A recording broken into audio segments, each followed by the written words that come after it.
Dr. ILARIA CAPUA, so why did you accept this Skyde's invite? Because this Skyde is a very important meeting, especially because it brings together Europeans and allows merging of ideas. I think that one thing that we still need to work on is a true European identity, and that is why I am very happy to be here and very happy to be to have been the keynote speaker. And also because I see that there are a lot of people coming from different parts of the world, and so Skyde is becoming a true aggregation, a means of aggregation for people coming from all over the world. So what, in your opinion, are the key challenges faced by infectious disease epidemiology nowadays? At the moment, I think we have one big challenge, which is Ebola. Ebola is a true threat for the well-being of many people, and is also perceived as a very serious threat by the general public. So on one hand, we have to join forces, and every country has to devote public health resources to managing Ebola. And on the other hand, we need to use Ebola to make people aware that infectious diseases are around the corner, and they do not only affect certain parts of the world, but through globalization, they can arrive in your back garden tomorrow morning.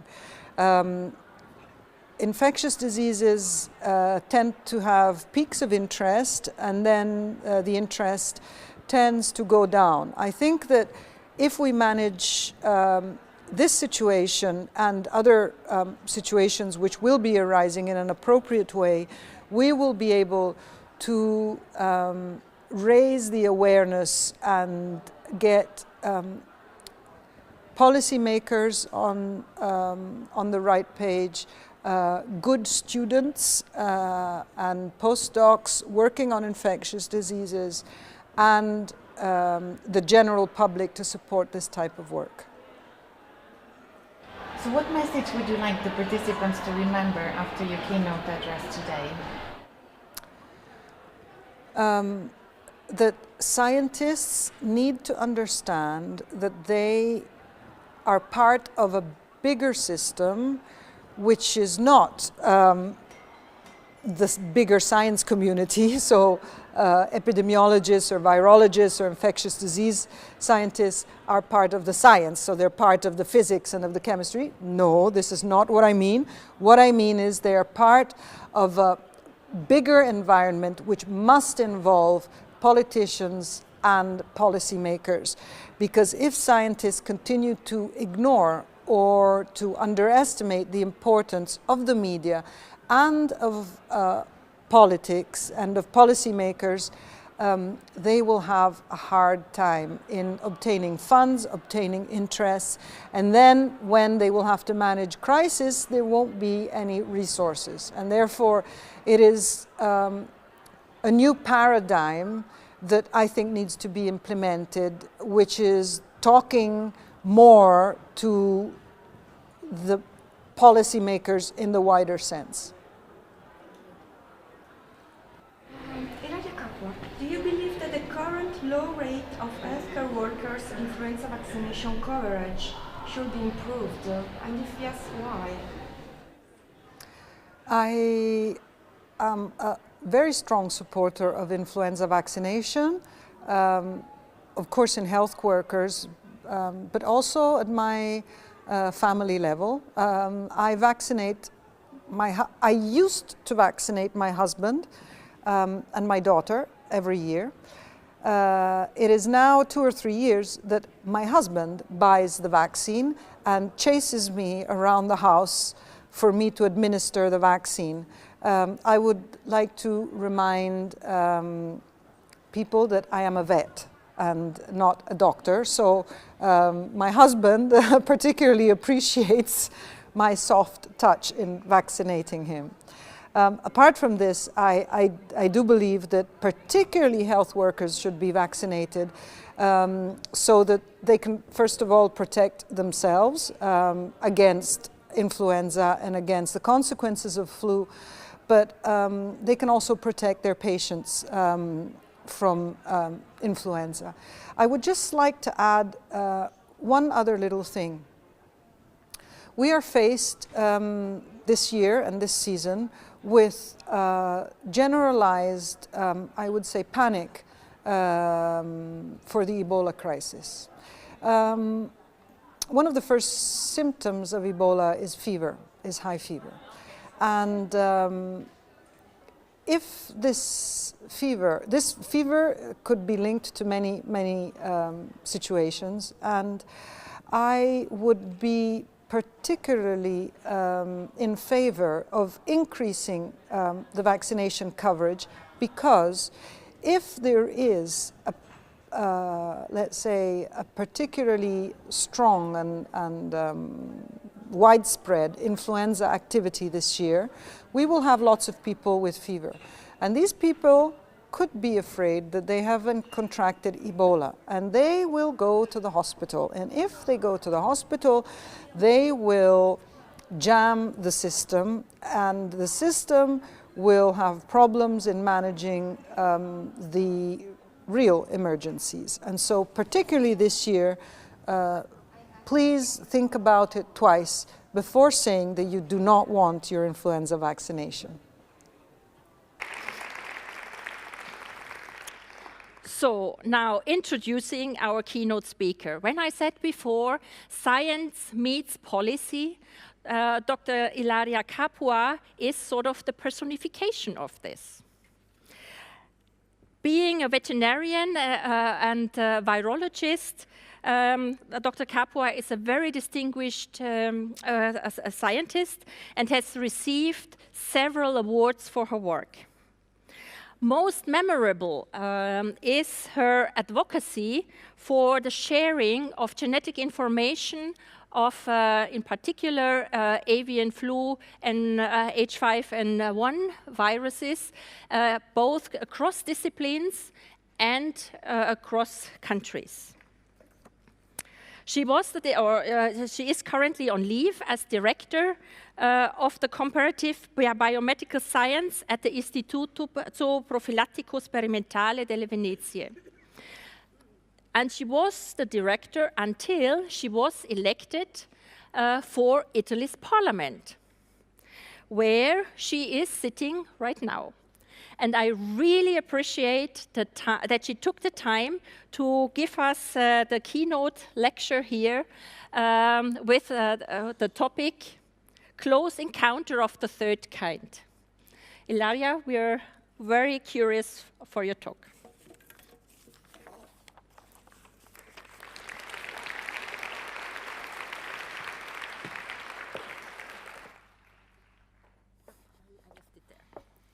So good morning, everyone. I hope you can hear me. Is the mic switched on? Yes. I was told before we can put it on and we'll switch off the music. So as long as you don't hear music and you hear my voice. So if I can have my first slide. I am going to talk to you this morning about close encounters of the third kind. I don't know how many of you remember this movie. I certainly do. But I will speak to you about different close encounters of the third kind. I will talk to you about encounters that pathogens experience with human beings. And I will talk to you about encounters that human beings have with human beings. So if, let's say, we want to classify encounters, close encounters of the first kind between people, which are carried out by pathogens, can spread diseases. And I dug out of some old library these pictures. You see already she may look clean, but spread syphilis and gonorrhea. Be careful about what you're doing. And certainly we've evolved after that with HIV. And already in the 40s, you were warned about coughs and sneezes spread diseases, which also makes a nice little poem. And these, I think, we can classify as encounters of the first kind. Close encounters of the second kind are encounters that pathogens experience between animals. And we know that with the farming systems we have nowadays, you only need one virus to get into one of these farms, and these are virtually, if the animals aren't vaccinated, they're all going to get infected. I would just like to point out, unfortunately there isn't a pointer, but the bottom right picture, anybody know what that is? Those are dogs in China, these here. So there are, let's say, groupings and farmings of animals that, as Europeans, we were not particularly familiar with. And close encounters of the third kind are those that occur between, through pathogens that are present in animals and are able to infect people. Now, the problem with these pathogens, as we know from the recent Ebola outbreak that is all over the place and all over the news, and I will briefly talk about it from a science to policy perspective later, is that with the mechanisms of globalizations, these encounters between pathogens moving from an animal to a human being can actually be spread worldwide through international transport and movement of all sorts of goods. So I know I'm preaching to the choir here, but my talk will focus on emerging infectious diseases, and particularly, as I said, on those diseases that have been shown to cause either pandemics, like the HIV/AIDS and like influenza, but also have caused some contained but very, very fearsome outbreaks, particularly for public health officials. So where's the problem? You see, as a politician now, I have to be very straight and identify exactly where the problem is. This is a very articulated and complex problem, but the problem number one is that we are growing in numbers. So the population of human beings on planet Earth is growing. And where is it growing? It's growing particularly in under-resourced countries in Asia and in Africa, and less in other parts of the world, of course, including Europe. Now, if a population is growing, what is a growing population going to want in the 21st century? It's going to want protein, and it's going to want animal proteins. So exactly in the same way that we Europeans, after the war, have been fed with growing amounts of protein, and we had the development of industrial farming, this is happening in other parts of the world as well. In the Far East, they want to have more meat, they want to have more fish, and they're not happy of living and growing their children on rice and cereals any longer. And how do these people grow their animals? There are industrial farms, but there aren't only industrial farms. There are types of farming which are completely different from the types of farming we have here. So these are ducks that are reared on a rice paddy in Thailand. And this is a story that everybody knows. I can't believe that you don't know about this story. So why do you raise ducks on a rice paddy? Because there is a synergy or a symbiosis between the ducks and the rice, which in the middle has a parasite. So the duck eats the parasite of the rice, and the duck gets fat. And the rice is healthier because it doesn't have the parasite. So that's how it works. It works perfectly well. However, you try and keep an infectious disease out of this setting. When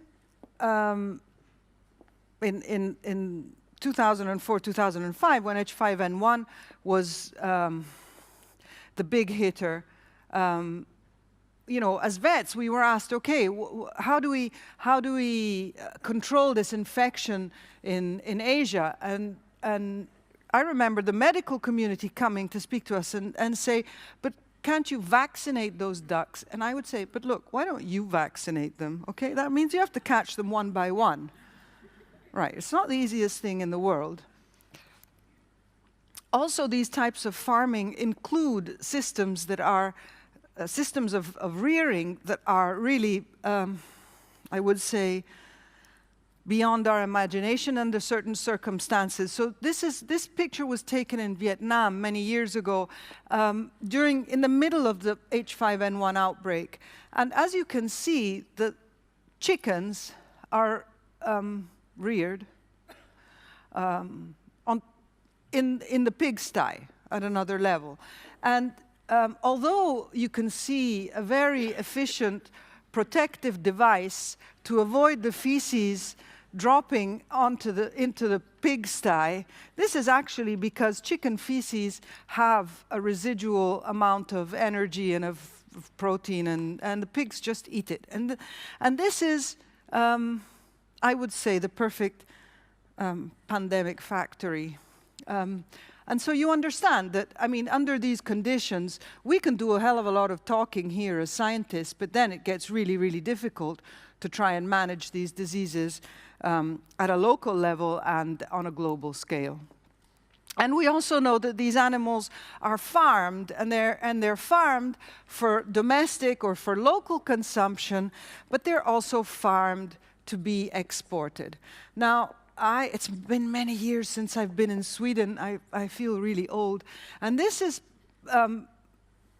before, last time I was here was before the, I would say, worldwide explosion of these steakhouses that we have all over Europe, where you get the steak from Argentina, you get the steak from Brazil, you get the steak from wherever part of the world you want. Do you have them up here? Do they exist? No? You only eat fish? Anyway, they're very popular in other places of the world. And if you go to a restaurant that is going to provide you with an Argentinian steak, and you're not in Argentina, that steak either comes from Argentina or you're being conned, you're being cheated. You're being given something which is not what you paid for. So this means that meat in enormous amounts moves around the world. And I don't know how many of you are familiar with this map. I like to show it very much. These are the transcontinental routes of meat, just to give you an idea of how much movement there is of meat around the world. And I would say the same is with fish and crustaceans, shrimps. Most of the shrimps come from Thailand. There's a shrimp expert who's nodding at me just now. Anyway, so this is what the world that we are living in. And here's a really difficult question for you. Anybody know what this is? Right, so your silence makes me understand that it's not immediately obvious, but can I have a pointer? Do we have a pointer? No. Do we have a pointer? No. So I can point like this. So anyway, these are the boats in the sea now. And what I wanted to point at you was, you see on top of Madagascar there's no boats. You wonder why? Because of pirates, exactly. Exactly. So anyway, this gives you an idea of how many boats are carrying products, are carrying food, are carrying everything that we eat, that we have in our house, that we basically share our lives with. And I think it's quite clear to understand that we're never going to stop this. Right. Takes quite an effort. I'm Italian, and I like the food that we get in Italy, and this morning I struggled very much to get a decent Italian coffee, which I got in the speaker's room. And as you know, food habits and what you're used to and what you've grown up with are habits that are really, really difficult to get rid of. And this happens for every culture. Italian immigrants at the beginning of the last century were traveling to the United States on Ellis Island with their sausages and with their pasta and with their tomatoes. And nowadays, Chinese immigrants and immigrants coming from other parts of the world like to carry with them the stuff that they like to eat. And a lot of that stuff isn't really doesn't have a legislation behind it in Europe, because does anybody in Europe eat fried chicken legs? Not quite, but they're very, very much appreciated in Asia, and therefore there are lots of illegal consignments on those boats of food that is coming from other parts of the world and that isn't exactly legal in Europe. And this slide takes us a little bit towards Ebola. Apart from food consumption, which, may represent a risk for animal health or public health, like the chicken legs or other types of food, there are some quite, I would say, peculiar activities which go on in some parts of the world, and this includes the consumption of bush meat. Now, I'm not going to get into the consumption of bush meat, but what I want to say is that if you are to use bush meat or any product that comes from a primate for whatever use, because you want to eat it, because you need it for, you want to give it to someone as a gift, you want to use it in a ritual, it doesn't matter. What you have to do is you have to kill the monkey. And to kill that monkey, I promise you that they're not going to kill them with barbiturates, but they're going to kill them either with a gun or with a knife. And as you see on the right-hand side, that guy there is butchering a monkey with his older son behind him and his younger son, who are looking at how this operation is carried out. And of course, if you butcher a monkey, it is a little bit difficult that you're not going to get in contact with blood. And this, of course, takes us to the most recent concern that we have nowadays. And some other movements of involuntary movements of animals across the world also involve the smuggling of exotic animals.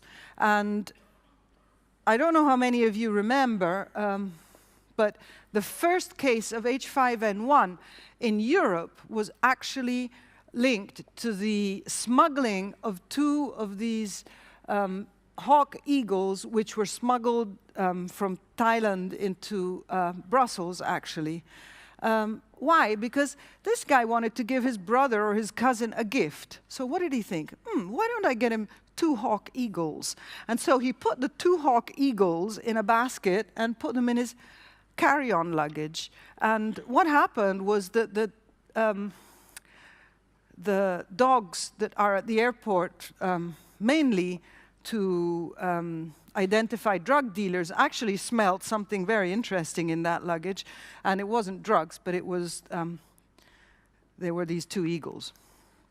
Okay, so it's not only animals, it's through plants as well. And this is the land of IKEA. So Mr. IKEA, if I don't get out of Sweden, you better come and save me, okay? I'm going to say something which is not very popular. So these plants that are grown in East Asia that are supposed to be bamboo, they're not bamboo, but this is a side issue. And they're supposed to bring like happiness in your household, yeah? You know, you ladies know what I'm talking, young ladies know what I'm talking about. You never know, you get wrong husband, but you get one of these, you're sorted out. Right, so basically these plants are imported in like millions from Asia. And how are they imported? They're imported in containers. So they're harvested in Asia, they're imported in containers. And for those young ladies who were giggling before, when you buy these plants, they have, what do they have with them? What do you get with them? You get a little test tube, which keeps the roots nice and humid, because or else they're going to die. I mean, it's a long trip from Asia to here. And guess what's in that little water? Lots of stuff, like really lots of stuff. But what we're most concerned with is that when you open those containers, this is what you get, because there's larvae of insects that during the transport they mature and they then fly out as adult insects. And we know, so if Andrea, if I don't get out of here, and because Mr. IKEA is crucifying me, you please come and get me, and at least give me a coffee before I die. And of course, these insects carry diseases, but they carry really themselves. And by carrying themselves, they are vectors, and they can actually become competent vectors to diseases that are present in a given territory. So I will just give you a few examples about viral zoonosis and globalization. And by the way, just to give you an idea, so you see the little kid licking the pig. That did not happen in Southeast Asia or in Africa, yeah? It happened in Europe. And you see that guy with the red hat. So what he's doing, this was a picture taken in Vietnam. And we were challenged with this question. So is H5N1 a foodborne infection? And the answer is no. It's not a foodborne infection. But that guy over there is preparing a duck blood pudding. And what they do is they bleed the ducks and they collect the blood. And then it is served lukewarm to men to enhance some capabilities. So when I'm asked, is influenza a foodborne infection, I would say not for women. Thank you. Just in case, this is the guy I'm talking about. Right, so is it a foodborne infection? No, but of course, if you eat freshly clotted, lukewarm blood, can it be, and the duck is viremic, can it be a foodborne infection? Risk zero doesn't exist, we all know. So I have prepared this classification on emerging infectious diseases because and now I'm a politician, and we have to put things into boxes so that politicians can understand what we're talking about. So an emerging infection disease this is a new classification for you, okay? They can be predictable, okay? We study, we learn, we understand, and we can predict some things. So, oh no, oh God. So for the non-vets, okay, in this room, this is a horse. Okay, now horses generally do not actually walk like that. And this is the first case of West Nile in Italy. And this was predictable. I mean, it's okay, we can deal with it. This is a cycle of West Nile. I don't need to teach you anything, but the reservoir is these little birds. Insects feed on the birds, and then they bite people and horses, and that's what you get. And you get a similar condition in people, not very many people, thankfully. So why was it predictable? This is the distribution of the vector, and you know what? I went on the web, and I looked for Culex pipiens distribution, and this is the only map I found So if there's any entomologist in this room, like, can we do something about it and put a better map? I mean, this looks as if it was done in the 50s or something. I couldn't find anything better. So, okay, this is the global distribution. Is this a predictable disease? Yeah. So I got these slides from the CDC. I spent some time there when I was young in 2009. And actually, I think that this set of slides is really good, especially if you show them in the way that I'm going to show you. So here's the clock, okay? Here's time. You know that West Nile was introduced in the United States in year 2000.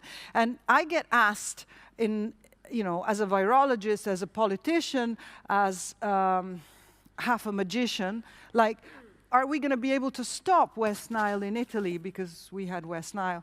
And I say, wait a minute. Me show you what Americans did with West Nile, okay? Because Americans, they are the champions.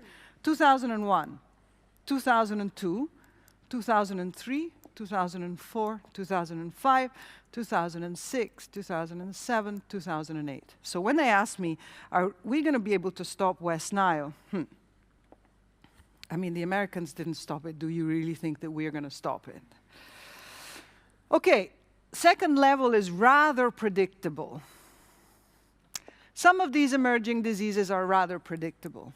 And these include my favorite pathogens, influenza pandemics. And I won't spend an hour and a half on this, but I will highlight just a few things. So why are they rather predictable? What do we know about these viruses? We know that they originate either entirely or part of their genome originates from animal viruses, and this is what causes a pandemic. When the whole world was looking at swine flu, at bird flu, and everybody was pointing in that direction, Mother Nature said, surprise, surprise, we had swine flu. And this virus is, of course, a harlequin of the globalized world. So he is the personification and incarnation? No, that's a flower. Anyway, it is like, it's the proof, the existing proof of globalization of infectious diseases, because this virus had 6 genes coming from the North American lineage and 2 genes coming from the Eurasian lineage, which means that an Asian virus and a North American virus met in the same cell at one point in their life and generated a progeny of viruses that had a genetic component from Asia and a genetic component from North America. So, I don't know if anybody of you can remember the movie My Big Fat Greek Wedding, which I think was an absolute genius movie. But anyway, you always have to think about the Greek root of words. So was it a pandemic? And I think that I am preaching to the choir again. I don't think I have to convince you, but pandemic, there was a major misunderstanding on whether this was a pandemic with the general public, because pandemic does not mean it's going to kill millions of people. It means it's going to infect millions of people. And I think that organizations like ECDC should really, really push and make sure that people understand what we mean by pandemic. Was it a pandemic? I don't think I need to convince anyone in here. There's your clock. Up there, same, right, up there, 27 April, 27 May, 1st July, 31st July, 20 September, 29 November, January, April, August. Was it a pandemic? Yes. Did it kill millions and millions of people? Thankfully, no, I add. Because if this virus had been as aggressive as it could have been, we would have all been in a big, big trouble. A few words on H5N1, just because I like it. Here it is. This is the spread there was in animals at the time, and this was a major concern because it was killing hundreds of millions of birds due to several practices like the one we saw, like children handling poultry and so on, and all sorts of funny things that happen in the world. We had some human cases, which of course exactly overlapped the areas in which we had the animal diseases, and fortunately this pandemic never took off. Now we move to diseases that are quite unpredictable. I don't know how many of you have heard about monkeypox. So monkeypox is a really nasty disease. It's present in Congo, in the Democratic Republic of Congo, and monkeypox has a story that our American colleagues here will know about. Many years ago, it was decided to increase the variety of pets that American children could choose from. And so somebody came up and said, so why don't we provide pet shops with Gambian rats? Look, they have a horrible name, but they're actually not that ugly. So what they did was they paid some hunters or some people to go and catch these Gambian rats. These were imported into the US legally. They were brought into pet shops. Look, you see, it's not that ugly. It's okay. He's like a big hamster. And I think that he's, you know, quite smart as well, maybe. I mean, I don't know what this lady's doing with him. But anyway, they were kept in these pet shops. Some of them were sold, and but not all of them were sold. The American child didn't really like them. So what did they do? What do you do with an exotic animal that nobody wants? You release them. You can't sell them, so what do? You release them into the wild. And what happened was that these Gambian rats infected prairie dogs. And as you know, in the United States, there's lots of these animals that are present in parks, and they're actually friendly, and you feed them, and you go near them, and you can play with them. And this is what happened. We had an outbreak of monkeypox right in the middle of the United States. Then we have diseases that are very surprising. And among these, this is the superstar. Now, who would have ever imagined that human beings could have, apart from the fact that this guy's nose is quite similar to the camel's nose, but who would have ever imagined that we could have contracted a disease from camels? No, camels. I mean, nature is really surprising at camels. Okay, so what's the story about this MERS coronavirus? Bats. There they are. They're all over the place. They are our enemy number one. Bats are the reservoir. They infect camels. And camels can infect through a variety of different means human beings. Okay, I'm not going to go into the detail of this, but anyway, so we have bats, camels, and humans, and we still haven't understood a lot about this disease. What I can say is that in April this year, there was a sharp increase of outbreaks, while these had been the outbreaks over the past year or so, and so we still have a lot to learn. And again, air travel has caused spread of the disease. Thankfully, it hasn't spread that much human to human, at least internationally, while we have big outbreaks in the area in which it emerged. And of course, it even arrived in the United States. So, you know, you can't really make any statement about we're safe, because this is not going to happen to us. And then there are some emerging infectious diseases that are surreal, where reality is beyond imagination. And this, I think, comments itself by itself, this slide. So this lady, who doesn't look very smart, what she did was she put a snake to play with a 3-year-old baby. A 3-month-old baby. Now, I'm a mother. Now, come on. It wasn't a play snake. It wasn't an IKEA snake. It was a real snake. And the baby, of course, got salmonella. And Mrs. Rye said, she had no idea what was wrong with her baby. Baby could have been stritulated or killed by the snake. I mean, why would you do something like that? Okay, so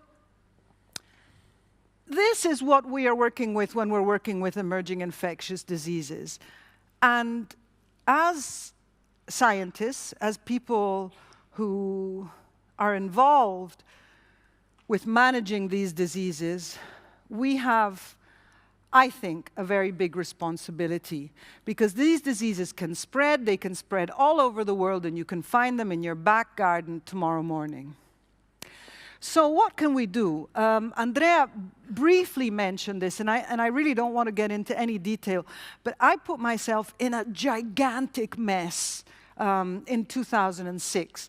My lab is an international lab for flu and for other diseases, and for avian flu. And we received a phone call from a Nigerian colleagues, whom I always like to acknowledge, Tony Johannes and Mrs. Lombin, his boss. And they said, look, we have the first African bird flu isolate. Can you look at it for us? And I said, of course. And so when we received it, we looked for it, and like the whole world was looking, all the flu scientific community was looking at this virus. And I was asked by the WHO once I sequenced it, there was a password-protected database to which only 15 labs around the world had access. And I was asked to put it in this database, and I said no. I said, look, here we are facing a potentially gigantic risk for public health, and I think that we need to start sharing this information, because what is in that genetic sequence can be useful to understand more about the virus, to understand how pathogenic it is, to understand if it's what diagnostics we can produce, what vaccines we can produce. And so I put myself really in a big, big mess. In fact, you see what a nice portrait I got by the Wall Street Journal. So Italians do so much to try and look fashionable, and that's what you get on the Wall Street Journal. Anyway, so the time was right. The message made sense, and so after, I have to say that FAO and OIE, OIE is the World Organization for Animal Health, and FAO is the Food and Agriculture Organization of the United Nations, they immediately understood the importance of this, and they endorsed it. The World Health Organization, already in 2009, and then in 2011, because they had to find consensus between the member states and all the rest, actually endorsed this, and now it is really a common practice to share information. I mean, could you imagine in the middle of the Ebola outbreak, okay, we have an outbreak in Liberia and an outbreak in the States. Can you give me the Liberian sequence? Doesn't make sense, right? So now we're actually beyond, and we are in a completely new dimension. And I would really, and I discovered that there is this EVA initiative, which is a European virus archive, which is funded by the European Union, and where you can get all sorts of reagents and all sorts of information of viruses that you're working on. And this was, I would say, surreal in 2000. An idea like this would have been surreal in 2006 when I put myself in that mess. But now I see that things are moving in that direction, and I am particularly honored and proud of having ignited that discussion. Right. So, things change in life. And what I'm going to do now is not a striptease, because it's too early in the morning.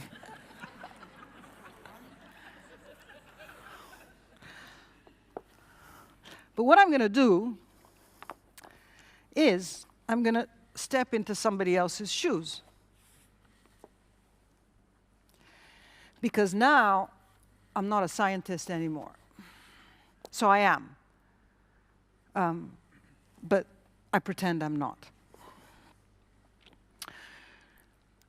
Because in February 2014, this guy here, who was the prime minister at the time, and I would really like you to notice something. This was in Nature, and it says, Italian Prime Minister Mario Monti left.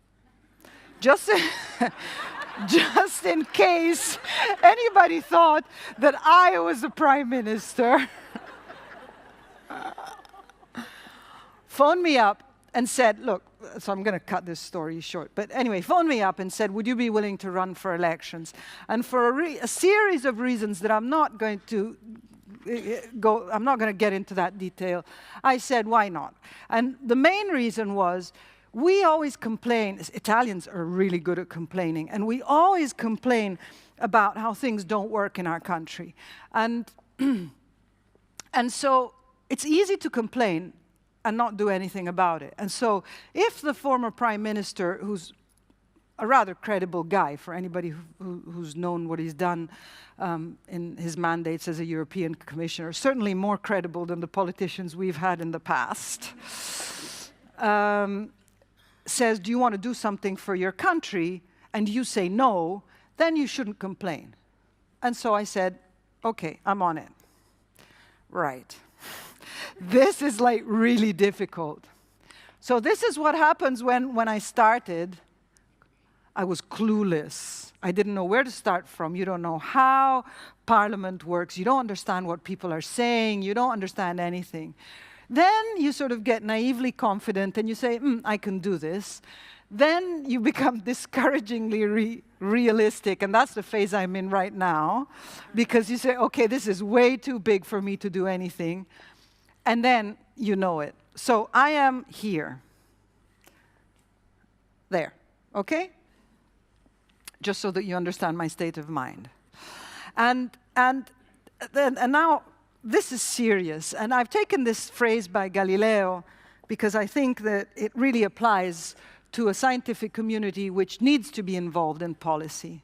Nature is implacable and unalterable and quite, and this is the important bit, quite indifferent to whether she's comprehensible to us or not. But actually, as an international scientific community, we have a responsibility, and we have the responsibility of generating data that policymakers can work on. But is this enough? And I don't think it's enough. And now that I'm on the other side, I have my new shoes, it's definitely not enough.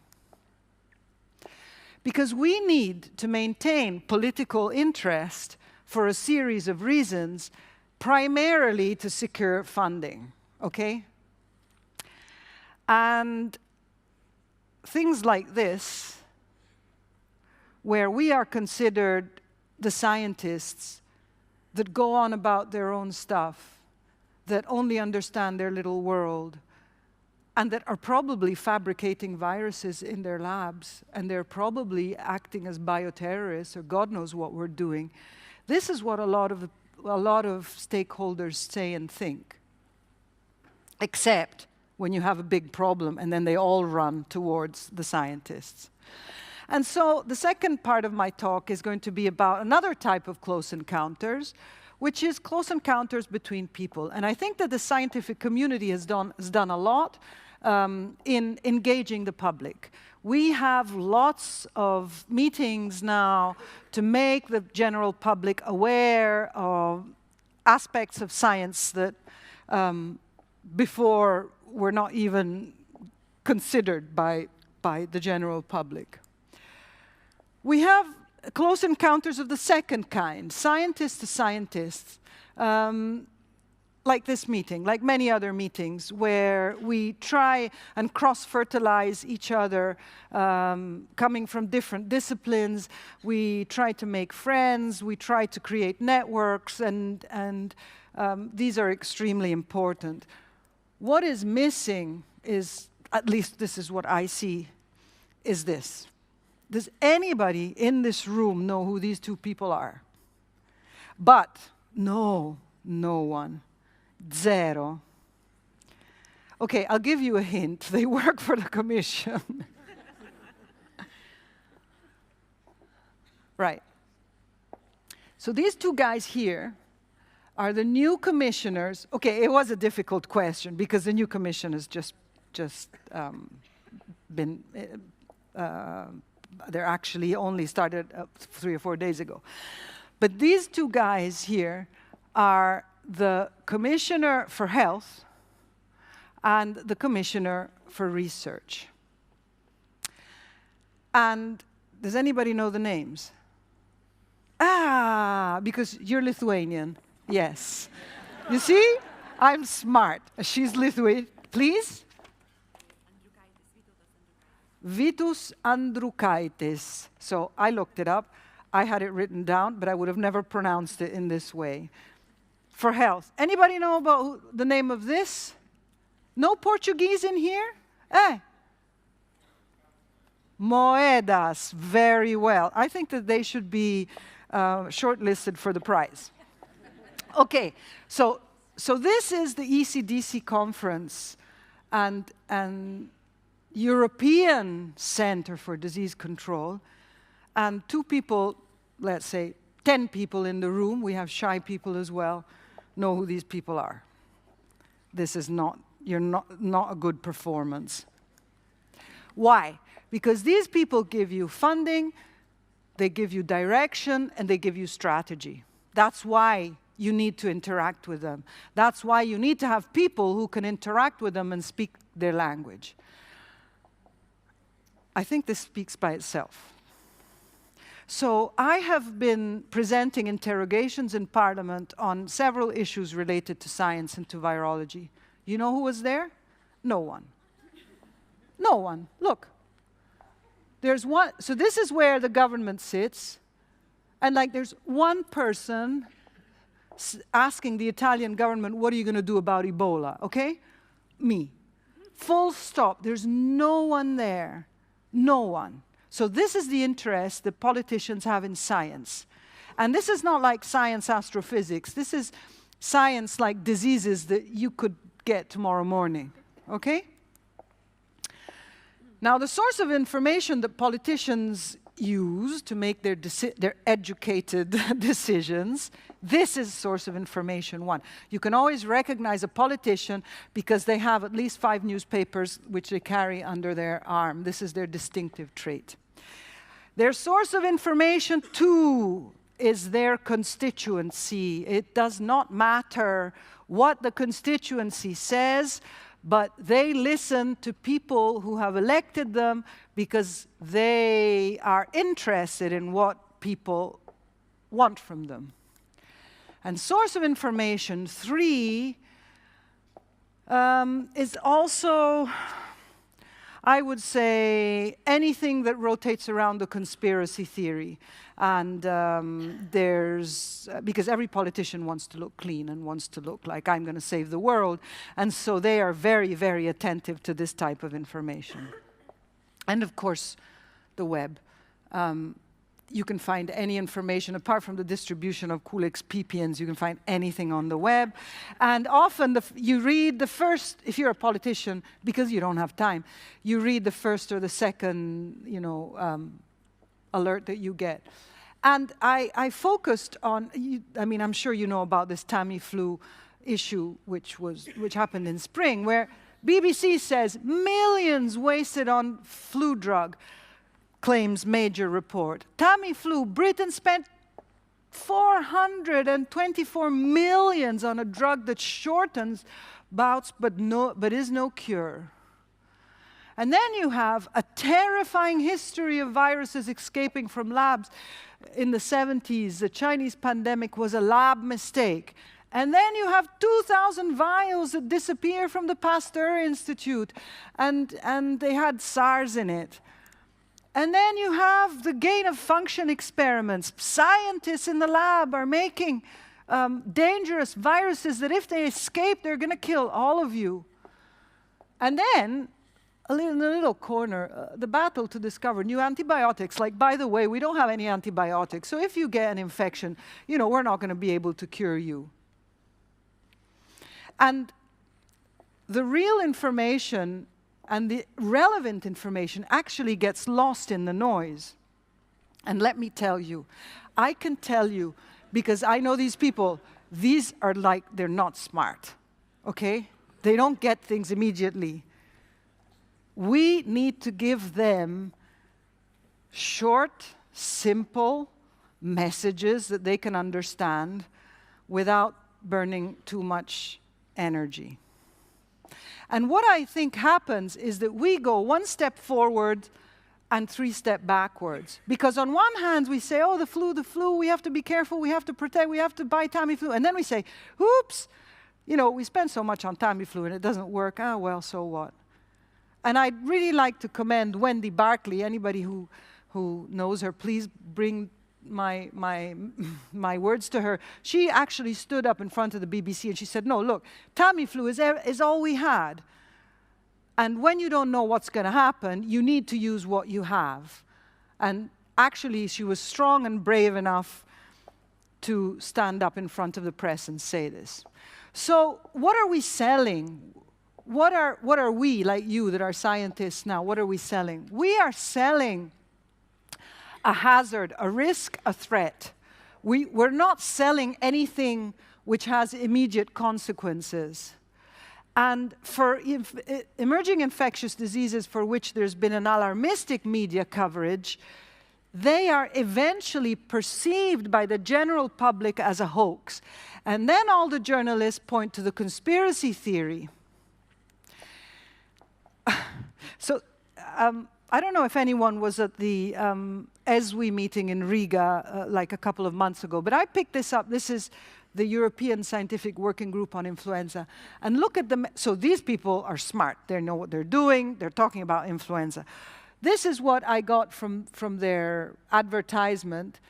And the words that come more often are if, since, and, when, or. So, a new strain of bird flu has emerged in China and has caused 3 human deaths. Since H5N1 has emerged, more than 650 people have been hospitalized and 60% have died. H5N1 only needs a handful of mutations to become transmissible in the air. We are not selling anything. We are selling something that could happen in the future, and they need to worry about what's happening now. What are the objectives of a politician? First of all, be re-elected. This doesn't apply to me because I'm never going to do this again in my life. Second, keep away from scandals and controversies. Third, address issues which give them popularity. And we need to keep this in mind, or else we will never get their attention.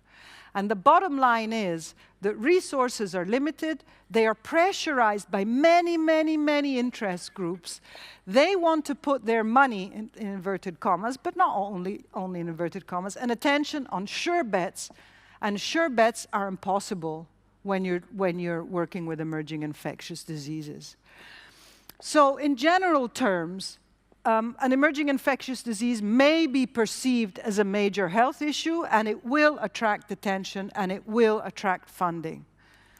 Or it cannot be perceived as a major health threat or lose the characteristics, and in that case, it will initially attract attention, funding will be made available, then hoax or conspiracy theory comes, funding is reduced, and you know what? Your credibility is shaken. Not mine anymore. Your credibility is shaken. And scientists, they actually at times like to shake their own credibility by themselves. And I admire this article, but if you translate it into what a policymaker can understand, it doesn't help. So this article here says, is this much ado about nothing? And says, look, I think this may be animated. No, it's not. So look, H5N1, we've had 18 publications per death. Okay, number of cases, number of deaths, number of publications per death. So, just to summarize, TB Beijing Claude, number of deaths, 180,000. Number of publications, 856. This is the number of publications per death. So, are we not putting too much energy and too much attention into diseases that really don't have an impact? And we have to defend this, because if we don't, then we'll just be blown away. So very briefly, how can we as Europeans secure funding and attention for emerging infectious diseases?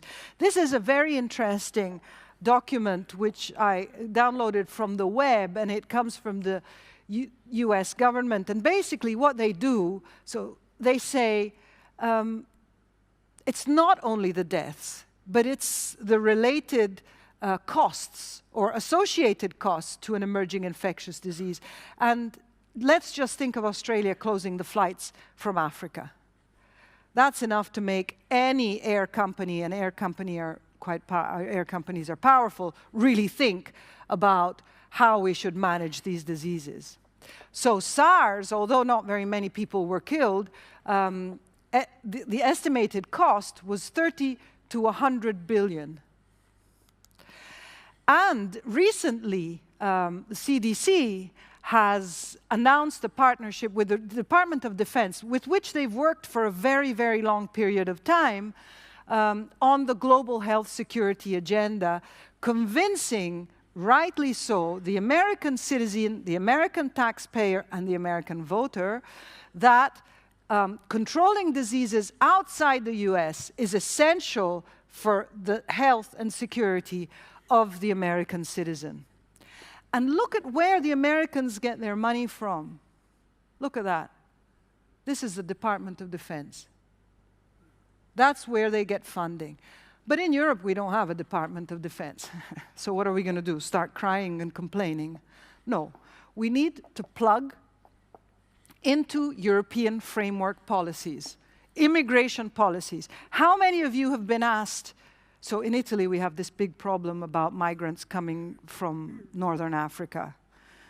Right, you know what I'm talking about, right.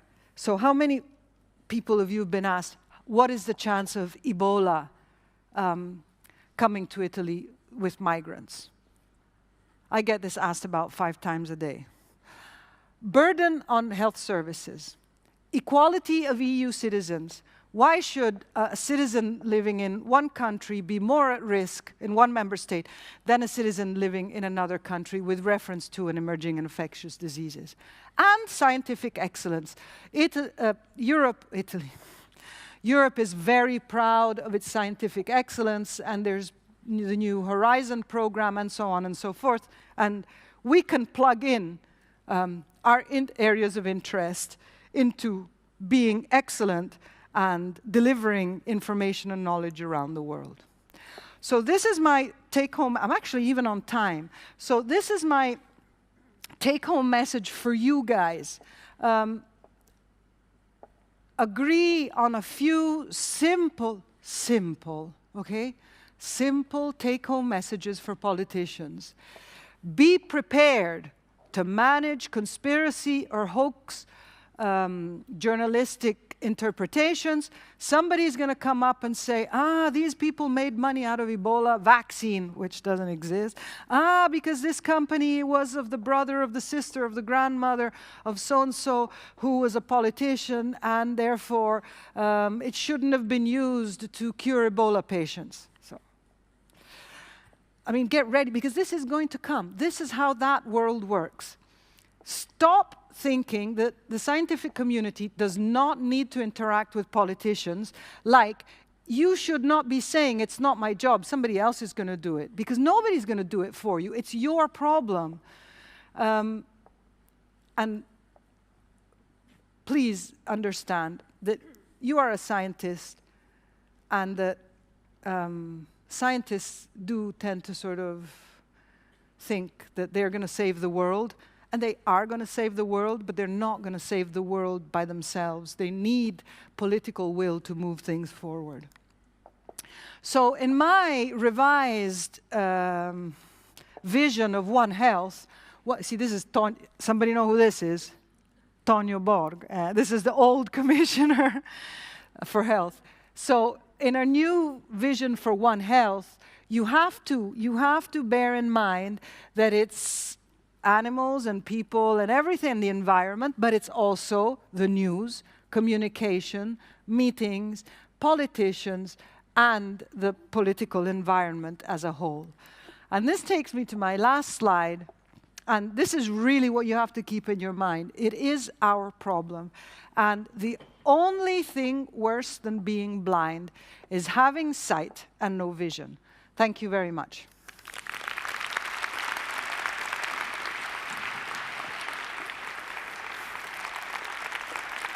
So we go there? No. No? I think we can stay here. We can stay here. Okay? Yes. Okay. I don't mind. So, thank you very much for this very thought-stimulating talk, and I think it fits perfectly in the experiment number 1 that we want to do in this conference. So, since you were so much on time, we have also time for some questions. Okay, you want me to test you on names of other commissioners? No, Darina has a question. Can somebody please put the microphone to Darina here? Thanks very much. Is it on? Yeah. Thanks very much. I really enjoyed your talk. Can I ask you, I agree that when all of these new emerging crises come out, you know, infectious diseases crisis, we go through this phase when initially the scientific community may be aware of it, and we're trying to raise awareness, and then what happens is the media catch up, and then it's suddenly panic, and nobody's doing enough, and you're not doing enough. And then we get over the crisis, and then they accuse, as you rightly say, saying, oh, you hyped it all up, it was, you know. And we know that's happening. And yet, how can we, you know, we know the phases that it's going to go through, and yet we're powerless. You know, when we're probably a lot of us at the stage now when many countries are saying, well, you're not doing enough to prepare us, we're not prepared, but you know, you just have to go with it. I mean, have you any advice as to how we can interact when we're at the stage when there is too much concern? Well, as you say, it's not just only when there's too much concern, there's also it's a developing curve. And I think that obviously the system that we have been using up to now hasn't worked very well. In that, the communication strategies, because also, you know, ECDC might say one thing and somebody else says and another organization or scientific society says something different, and then you get in trouble. One thing that I particularly was impressed with when I was at the CDC in the States was that, so this was 2009. I'd gone there to take a sabbatical from flu, and it's when H1N1 emerged, so sorry, you're going to do flu, okay. Was that they actually had journalists that were coming to train at the CDC on issues related to flu, to make them really understand. Because, so I don't know much about other diseases. I know a bit about flu, but flu is like really difficult. You know, it's like, so H5N1, H1N1, and A, the human has, you know. And these people need to understand. And so, I don't know, but like with this Ebola crisis, do you have here as the ECDC or any other society, do you have selected opinion leaders working in the communications field, coming to train and understand certain critical aspects of the emergence of disease? I don't know, this is a question, but this could be something to be done. I mean, if you wait for journalists to come and speak to you, you get who you get, and you get people saying, look, I'm not a science journalist, but I need to write this. Okay, good luck, right? You get what you get. You get people that have their own opinion and that might want to push their opinion into what you're saying. Instead, if we are proactive and we interact with the press and with opinion leaders, and we prepare them and we make them understand that, for example, we don't have all the answers. We don't have all the answers, but we're working towards this. The Commission is working towards it, and we're putting money into it, and this is what is being done. Then maybe things could change. It's not going to happen tomorrow morning. It's going to take time, because this is a cultural issue, and people need to, get used to it, need to learn how to speak to journalists. Journalists need to understand what they're hearing, and so on. But being proactive and understanding that you cannot ignore that part of the world, I think is essential nowadays with Twitter and all the social media. Okay, I mean, we have actually been doing these press seminars for invited journalists from especially the agencies that spread that articles to several newspapers, both at ECDC but also in my previous workplace at the Robert Koch Institute in Germany. And actually, in Germany, we gave it up because there was so much turnover that once you have sort of created a certain understanding in journalists, they move somewhere else. And that's so, but I fully agree. I mean, that is something that was a experience at one time, and then we have to see how we deal with this. There was one more question. Yeah, Corey.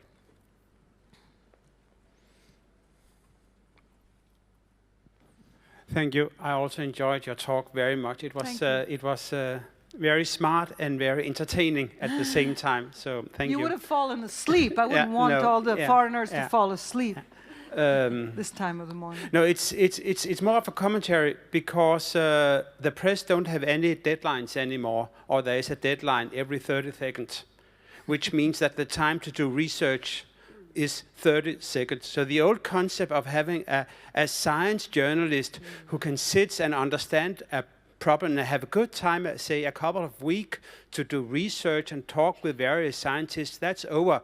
Because with the electronic media, there's a deadline every 30 seconds, which means that we as scientists have to write things differently than we used before, because the way that we put our findings and present our ideas and recommendations should be in a way that it can be copy-pasted into the media, because they don't have any time or resources to digest it. The number of journalists per news item is dramatically decreasing because of the financial situation in the media world and this deadline that is everywhere. So we have to think much more in the way that we want to put our messages in the public. Mm-hmm. So we are not writing for scientific papers anymore only. We are also writing for the general public, and that should have be as important as so we need to think differently. And also, this is a suggestion, why don't we invite journalists for an EPID training, a full EPID training? I mean, that's what they do at CDC. They invite journalists to take EIS, which means that we have people in the media that have a fundamental understanding on how we work. So that's just an idea. And then they go to a public health institute. No, but I agree with you, and I think that. But we need to be determined, and we need to be forceful. And if ECDC stands up and says, we need 5 journalists from these countries to come here and spend 3 days with us so that we can explain Ebola or whatever, right? I don't think that they're going to get no turn-ups. I mean, I think that somebody's going to turn up. And I think that it can be done. It is, as you say, the number of journalists is decreasing. The system is going through a crisis, and I understand. So I fully take your comment. And I don't know if any of you have looked on the WHO website. There's now these little pills, I call them, or they're like little squares with which you can tweet about Ebola. So if you wash your hands as much as you can, or keep away from people that have fever, or, you know, basic information. And that is something else I think that needs to be developed more. Certainly we need more heads, more brains thinking about how we can get the right message to the press so that the press passes it on to the political environment, and then they can allocate resources, hopefully, to us. Okay, so thank you very much. I don't see any. One more, the last one. Short, please. It's actually just a comment rather than a question. From Public Health England. In the UK, there's a British Science Media Association, and they run a fellowship every year for scientists to be embedded in media outlets like newspapers or the BBC. It's just a short few weeks every summer, about 6-week program. It would be interesting to know if that could be replicated across Europe, perhaps. But do you see a different? I think it helps people. I know quite a few public health professionals who've done it, and so it gives them a much greater understanding of what journalists actually need from us. Okay. Yeah, so it's a two-way. I mean, it's as usual. So Ilaria will stay with us for at least the morning, and so if you have more questions, I think you can will catch be open. me while I'm having an espresso coffee. Exactly. So, and that's the because key George word now. Clooney takes it, not because no, it's no, nice. no. I'm joking. So okay, thank you. That's the key word. We have now a coffee break until 11, and come back then to the parallel sessions after the coffee break. Thank you very much. Thank you. So, thank you very much.